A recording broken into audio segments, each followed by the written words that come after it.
Masih di Apa Kabar Indonesia Pagi, pemirsa, bersama saya Vena Kintan. Saya akan ajak Anda kembali melanjutkan dialog kita membahas mengenai kasus penemuan mayat tanpa kepala. Ada 4 mayat ini. Saya mau langsung menyambungkan lah Pak Heru dan juga Pak Hendra. Pak Heru, mungkin ada yang ditanyakan langsung kepada Pak Hendra berkaitan dengan kasus ini?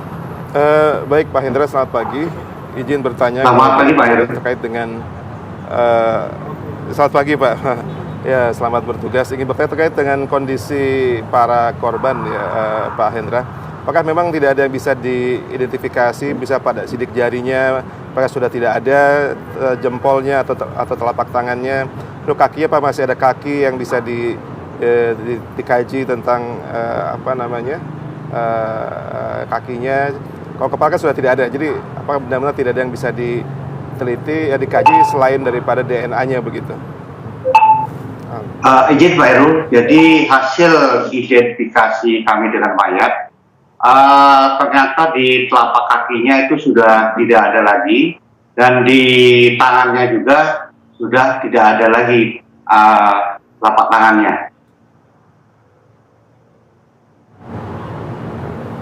Baik, ya terima kasih Pak Hendra atas informasinya. Jadi memang sudah benar-benar tidak bisa dilacak lagi kecuali DNA-nya berarti ya? Iya Pak Heru. Iya baik, terima kasih informasinya Pak Hendra. Sama-sama Pak Heru. Oke. Pak Heru, ini artinya tidak bisa dilacak ya Pak? Ya. Kalau tidak bisa dilacak artinya apa Pak? Artinya pelakunya berpikirnya strategis dan mungkin profesional juga ya. Artinya dia tahu orang untuk pelacakan itu perlu waktu, dan biasanya mudah diidentifikasi itu ya luka kekerasan fisik dengan cara, kemudian juga sidik jari. Ini kan tidak ada semua ya. Wajah sudah, kepala sudah tidak ada, kemudian sidik jari yang di tangan tidak ada, di kaki tidak ada, maka memang cukup sulit untuk melacaknya. Jadi bisa dikatakan dia cukup profesional atau mengerti cara-cara membunuh yang susah untuk diidentifikasi. Barangkali pelakunya bukan pelaku pertama, dan mungkin juga bukan perorangan, bisa jadi kelompok atau bahkan suatu mafia begitu. Oke. Ya. Jadi bisa dikatakan nih pelaku cukup cerdas ya dengan strateginya Pak.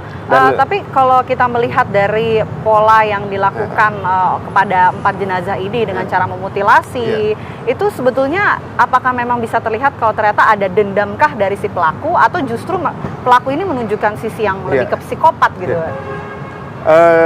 Sebab orang dibunuh itu, apa yang dibunuh dengan cara yang sadis itu ada beberapa ya. Bisa karena sebab psikopat tadi, ada kelainan jiwa, masalah kejiwaan. Ya, kasus seperti yang terjadi di Amerika Serikat, kasus Jeffrey Dahmer, Ted Bundy segala macam ya. Atau kasus karena seksualitas ya, mungkin karena dendam karena seksualitas, kecemburuan, kemarahan.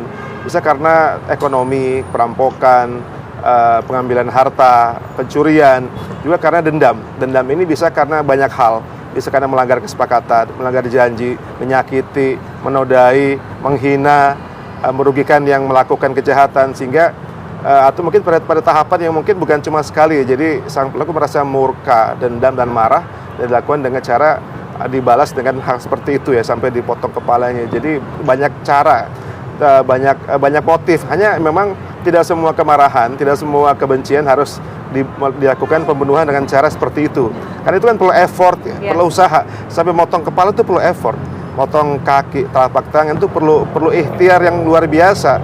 Karena orang bisa sekedar bunuh aja, bisa diracun, bisa ditembak, bisa ditusuk, bisa. Kenapa harus dipotong kepalanya? Jadi seperti ada pesan yang ingin disampaikan kepada masyarakat, kepada penegak hukum, kepada kelompok yang sama yang dengan korban itu, seperti ini pesannya loh, kalau kamu begini maka begini, kalau kamu begini maka begini, maka jangan macam-macam, jangan berani melawan saya, seperti ada pesan seperti itu. Tapi kalau kita lihat juga korban-korban ini kan ada di Lampung Selatan, ada di Tanggamus juga, ya kurang lebih lokasinya ya berdekatan lah. Ini apakah memang para korban ini ternyata adalah saling mengenal atau berkaitan, gimana melihatnya? Ini yang harus dikaji oleh pihak kepolisian, namun menurut kajian saya berdasarkan pengetahuan yang saya miliki, bisa jadi memang korban ini sama, punya hubungan yang sama dengan sang tersangka pelaku ya. Mungkin kita sama-sama dianggap melawan, sama-sama dianggap mengkhianati, sama-sama dianggap dibenci oleh sang pelaku, karena caranya cenderung sama ya. Dan lokasi penemuan pun walaupun tidak di satu tempat tapi cenderung satu area gitu, pun terpisah berapa kilo. Nah, kita nggak tahu apakah bang dibunuhnya di laut atau dibunuh di darat kemudian dibuangnya di laut kemudian hanyut sampai ke darat, karena ada yang rentang waktu cukup panjang yang di 15 Agustus, tanggal 6 segala macam. Tapi kalau kita lihat satu area kurang lebih sama di kabupaten yang berdekatan gitu. Ya, asumsinya barangkali entah dibunuh di darat kemudian dibuang di laut atau dibunuhnya di laut lalu hanyut oleh ombak sampai ke darat, atau bagaimana, kita ini yang mungkin yang lebih bisa menjawab pihak kepolisian ya. Cuma yang pasti dugaan saya memang pelakunya sama ya. Iya, dan korban semua punya relasi yang sama dengan sang pelaku, punya entah hubungan kerja, entah hubungan keluarga barangkali, atau hubungan bisnis, atau hubungan, mohon maaf, dalam bidang yang gelap gitu ya, mungkin terkait dengan kejahatan gitu. Mohon maaf, ini kita belum tahu, siapa tahu karena mungkin anggota klub tertentu, anggota sindikat tertentu, kita nggak tahu, yang bisa menjawab pihak kepolisian. Cuma yang sudah mungkin anggota yang dianggap melanggar kesepakatan atau dianggap melanggar ketentuan yang ditetapkan oleh kelompok tersebut, bisa jadi seperti itu. Oke, kita langsung ke pihak kepolisian. Pak Hendra, ini kan dikatakan oleh Pak Heru ternyata ada indikasi bahwa ini saling berkaitan satu sama lain, saling berhubungan, tapi hubungannya ini lebih ke korban-korban ini mengenal dengan pelaku ya kurang lebih. Nah, ini pihak kepolisian melihat keempat korban ini di lokasi yang berbeda tapi kurang lebih berdekatan, ini seperti apa Pak? Langkah apa yang akan dilakukan oleh pihak kepolisian ke depannya untuk bisa mengungkap siapa pelaku dari kasus ini? Baik Mbak Injani, jadi kami berharap betul informasi ini dari masyarakat. Setelah kita bicara seperti ini, mungkin banyak yang menonton. Apabila ada keluarganya yang dibilangkan tadi ciri-cirinya ada kedekatan dengan keluarganya, agar segera menghubungi call center kami di Polres Lampung Selatan, karena informasi sekecil apapun itu adalah sangat berharga bagi kami.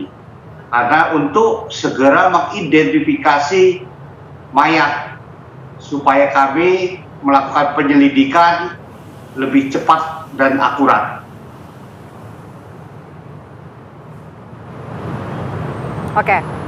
Oke, mudah-mudahan segera bisa teridentifikasi. Terima kasih banyak AKP Hendra Saputra, Kasat Reskrim Polres Lampung. Terima kasih juga Pak Heru Susetio, pakar viktimologi. Mudah-mudahan kasus ini bisa segera terungkap dan segera ditangkap ya pelakunya ini siapa. Terima kasih Bapak-bapak, selamat pagi. Terima kasih, selamat pagi. Dan pemirsa, demikian dialog saya dengan pakar viktimologi dan juga tadi bersama dengan Kasat Reskrim Polres Lampung Selatan. Sementara saya kembalikan dulu kepada Maria Segaf dan juga Bayu Andrianto di studio.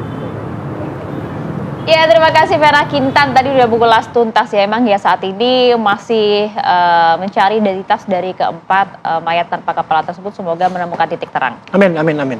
Oke, tadi juga sudah disampaikan oleh pihak kepolisian, kalau memang misalnya merasa ada anggota keluarga atau kolega yang hilang, segera hubungi ke pihak kepolisian ya untuk mencari tahu bagaimana nasib keluarga tersebut.